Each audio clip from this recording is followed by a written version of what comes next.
can I reverse diabetes, Sosan? If anybody were to ask me 19 years ago, my answer to them is absolutely no. Come 19 years later, I have to retract and say yes.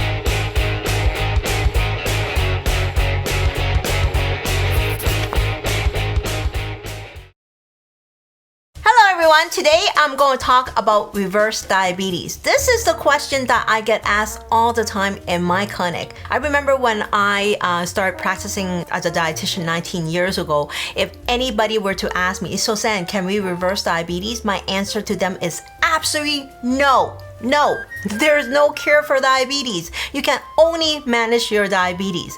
Come 19 years later, I have to retract and say, yes, you can reverse diabetes, provided that there's a few things to keep in mind. Number one, are you pre-diabetic? And second, are you newly diagnosed diabetes? Obviously, if you've been diabetic for 20, 30 years, to reverse diabetes, that is quite challenging. It's saying that if the car has been 30 years old, can I make the car new again? Not quite, because the system has been quite worn out.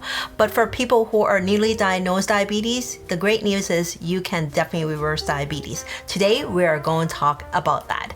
So I always say that to really, truly reverse diabetes or to address the problem, we always need to address the root of the problem. And people often think diabetes is because of high blood sugar. And I beg to differ, because high blood sugar is a symptom of diabetes, but it does not say high blood sugar, therefore you're a diabetic, which in the medical world that it is, because you find your blood sugar is high, you will be diagnosed with diabetes. However, the underlying problem is insulin resistant. Yes, here I go again. Sosan's talking about insulin resistant, but I have to talk about it because it is the underlying cause.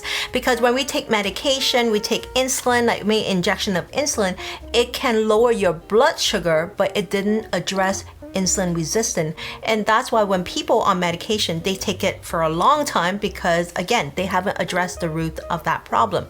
So what is insulin resistant, you ask? I like to use this analogy. Just picture this. Imagine when you are eating food that has carbohydrate, it breaks down to sugar. The sugar is in the blood right now. It's waiting to be transported into the cell because the cell uses sugar as energy. But to transport into the cell, it's almost like a person is in the street waiting to get into the destination. Where do they have to go? They have to get the car to get to the destination. So they have to call the taxi station. That's called your pancreas. The pancreas will release the insulin. The job of the insulin is say, hey, open the cell so that the sugar can go into the cell. So in a efficient system, any sugar that comes in will go into the cell because the cell will store it and use as energy. It's almost like any passenger is on the street will get picked up and go to their destination. So that was easy, right? That was simple, and that's how the body works. It's supposed to be efficient. So why does insulin resistance happen? Insulin resistance happen is when a person continues eating a lot of carbohydrate ongoingly. So when you eat a lot of carbohydrate, your pancreas continue pumping insulin out. And when it continued pumping insulin out, eventually they got tired. They said, I cannot do the same job anymore because you're overusing it. It's almost like drinking alcohol. So the first time you had a cup of alcohol, you feel the effect of alcohol. But eventually, after you drink so many alcohol, you almost need to drink more to get the same effect, isn't it? So imagine you drinking a glass of alcohol. I'm sure that if you were drinking it every day, eventually you notice that 1 cup doesn't have the same feeling. You need 2 cups, 3 cups, and eventually you become what we call alcohol tolerance, right? And this is exactly what it is that your body says. You need more insulin to do the same job. Unfortunately, when the insulin level is very high, it actually becomes toxic to the cell. The cell that, hey, I cannot take on more sugar. You constantly dumping sugar in, but I cannot take on more. But the insulin did not get the message, and the pancreas said, hey, taxi, how come you're not picking up these people to go into the cell? So the taxi station constantly called the taxi, said, bring the sugar in. The car is already there lining up waiting to pick up a passenger, but it's not going to the right destination. And eventually there's a mixed match with communication, and that's what we lead to insulin resistant. So having high blood sugar is simply just a symptom of insulin resistance. So if we can nip on insulin resistance, we can truly reverse diabetes. But the question is, how do we really reverse diabetes if we cannot maintain it? And this is why we need to think about lifestyle. We think about long-term change. We need to think about habits. What are the lifestyle changes that can help to reduce insulin resistance? Number one, and obviously, is your diet. Stop eating too much carbohydrate. Yes, carbohydrate provides energy. And yes, the car is supposed to take passenger, but there is such thing as too much for what we need. That's number one. Number two is using up, because sugar provides energy. But if you sit in your house or you in your room working all day long sitting there, you're not moving. You're not using up those extra energy.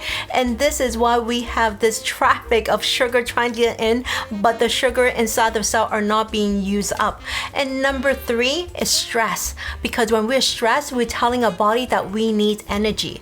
But guess what? Nowadays, when we're stressed, we're still sitting there. We're still not using up that sugar. So stress actually can increase our blood sugar, thinking that we need energy, but in the end, we're not using it, making this insulin resistance worse. And last but not least is sleep. How many of you had good restful sleep every single night? Not many of you, and most of you don't even get the 7 to 8 hours of sleep.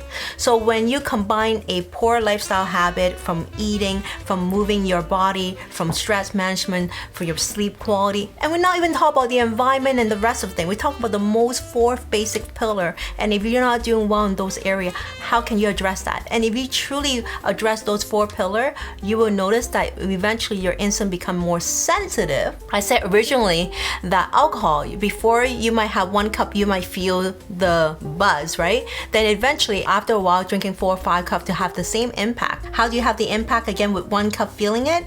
Simple as stop drinking alcohol, right? So if you stop drinking alcohol for a while, you will notice that 1 cup will have you that same effect. And this is exactly it. And that's why to make those changes, it needs to be permanent. And to make those permanent changes, it needs to be something that you're willing to do for a long period of time. So the answer back to is, can we reverse diabetes? The simple answer is yes, but it depends on if you're newly diagnosed. It depends on if you are willing to make those habit changes for life. And if your answer is yes, then I will tell you, yes, you can reverse diabetes.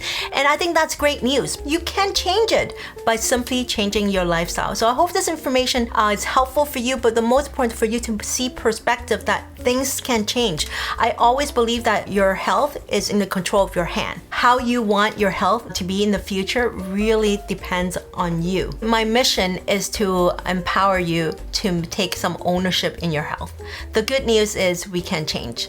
The bad news is we need to change. I know change is not easy, and this is exactly why I created the course and membership to address that, because the course and membership give you exactly what you need, the blueprint, the step-by-step, what's effective, what's not effective, and having me coaching you along the way so that you can create these habits for life, so that reversing diabetes can be a reality. And until then, please like, comment, and subscribe, and let me know, do you know friends who have insulin resistant or high blood sugar or really recently diagnosed with diabetes? If so, please comment. I would love to hear from you. If you're interested in the course as well as membership, click in the description with the link and join my waitlist, and I will see you then. 食得有型，活得健康，下次再見，拜拜。